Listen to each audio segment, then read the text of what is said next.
مفتی صاحب سے سوال یہ ہے کہ بے وضو قرآن پاک کی تلاوت کی جا سکتی ہے؟ بے وضو زبانی قرآن پاک آپ پڑھ رہے ہیں تو بالکل قرآن پاک آپ بے وضو بھی قرآن کی تلاوت کی جا سکتی ہے، چھونا منع ہے۔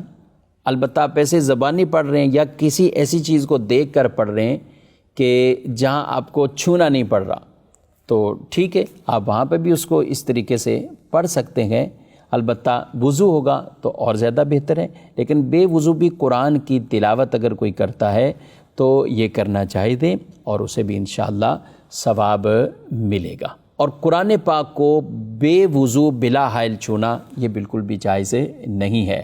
لیکن جیسے ہم وضو بھی کریں اور قرآن بھی پکڑیں، قرآن کو چھوئیں بھی باوضو، تو اس میں کئی طرح کے ثواب جمع ہو جائیں گے۔ وضو کے ساتھ قرآن پڑھنا، قرآن کو چھونا بھی عبادت، قرآن کو دیکھنا بھی عبادت، تو کتنی عبادتیں اس میں